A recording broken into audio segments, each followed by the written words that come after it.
Hello everyone and welcome back to another Wreck This Journal video. This time I am finishing a lot of pages that I sort of had started or did clips of a long time ago. This first one is to essentially make a stamp out of cut vegetables, which was a lot of fun, but I realized that I had this footage from almost a year ago at this point, and I'm finally including it in a video. Quarantine has definitely allowed me to have time to get some stuff together. So I just took a pepper that I think was just left over from dinner the night before and used this tri-colored stamping pad, and this is how it turned out. I think it looks kind of interesting, kind of weird.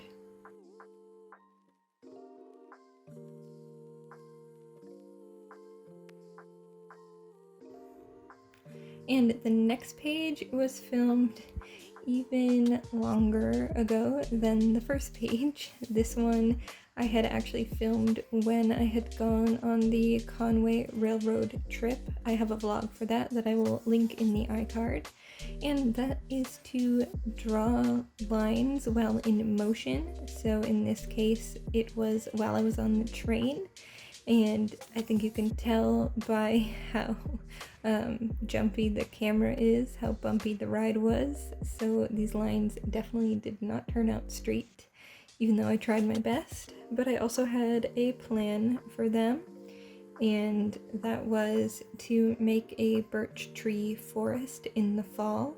This was partially inspired by that trip, but also by this gorgeous painting that my cousin has hanging in her house. I don't know where she got it, and I don't know who the artist is, but it is just that. It is a birch tree forest in the fall, and it has these gorgeous colors for the leaves, and I just think it looks pretty. So I obviously did not do a fantastic job of replicating it, and I didn't have an image to really go off of. So I just kind of started with my watercolors and did a background first. I knew that with these watercolors I would still be able to see my pencil marks underneath, so I wasn't worried about covering those up, so I was able to do the entire background. And I've said it before, but this paper really doesn't take watercolors that well. It doesn't blend great, so I did the best I could. And once I had the background layer gradient from red to yellow, I started to fill in the lines I had drawn with white. This took a couple of coats of white because this is just the cheap dollar craft paint that you can find at Walmart or Target and places like that. So it did take a couple of layers, and I decided that the lines I drew would be the white colored trees that are at the forefront, and that I would do gray and black in addition to the ones that I drew to add some more depth in the background. And I did end up covering up the words a bit. I think it looks kind of cool, like the words are peeking through the trees. And I'm sorry if the lighting changes at all. I was sitting on the floor in front of a window, and the sun kind of creeps in throughout the time I was filming.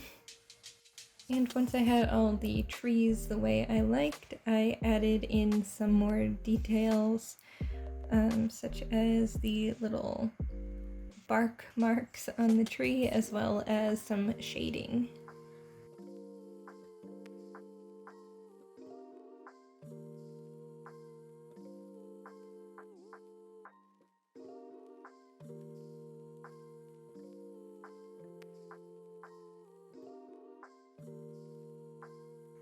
And this is how it turned out.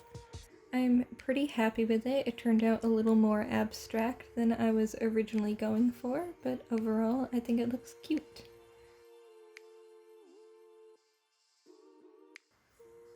And the next page is cover this page using only office supplies. So I filmed this back when we were living in our other apartment, and I decided to film on the couch for some reason. but I used only highlighters and my Pilot gel pen to make this macaw drawing, and I think it turned out pretty well considering the supplies I was using and that I didn't sketch it out much beforehand. I just kind of went for it.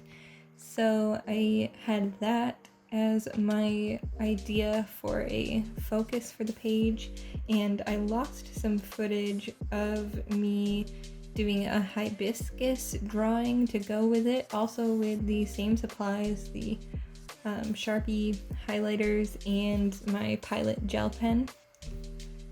So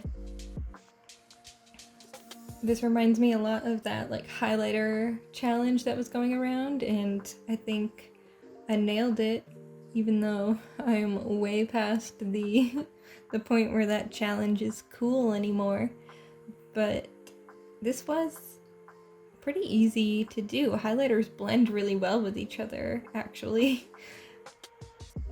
They're also meant to be, see-through, so that helps with being able to blend them into each other the way I was doing. And then the gel pen was just for details and shading, obviously the beak and the eye, and then shading for the feathers. And then I needed something on the page for the hibiscus and the macaw to go on, so I just took these greenish colored sticky notes and I cut little strips so that they were like frilly, and I glued them. I know the glue doesn't really count as an office supply, and like they could stick by themselves, but I wanted them to be a bit more secure, so forgive me for cheating a little bit with the Elmer's glue. But other than that, I followed the rules completely. This is only office supplies. So yeah, I just covered it and made sure that the bird and hibiscus could fit where I wanted them to go, and then I just glued them down as well. I think it looks very tropical. The little frills almost look like leaves, but not quite. I kind of wish I had a darker colored sticky note, but I had to work with what I had, especially since quarantine's happening. And this is how it turned out. I think it came together really nicely. And the next page you will remember if you watched my second ever Wreck This Journal video. I already did the make a paper chain prompt, and I did this gradient from dark blue all the way down to yellow, and I thought I would attach it onto this like piece of cardboard that looked really pretty that was left over from a notebook that I had, but that ended up being a little too thick to go in that area for that page.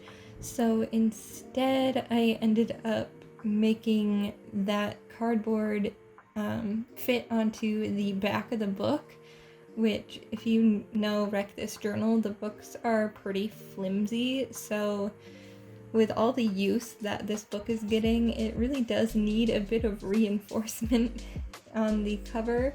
So I flipped back and forth a few times trying to decide whether I wanted it on the back cover or the front cover, and I ended up going for the back cover.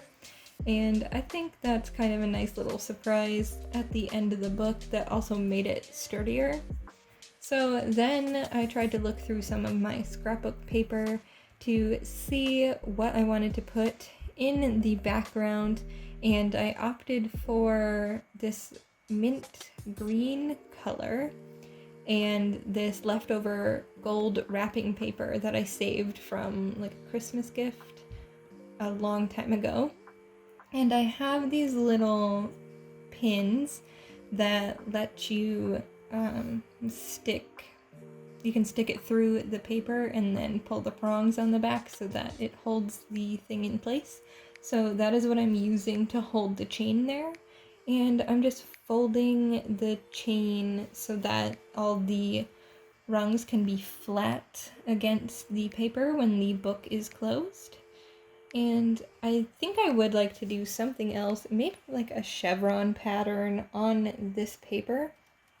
But for now, I just added a strip of gold to cover up in between the book page itself and the new paper.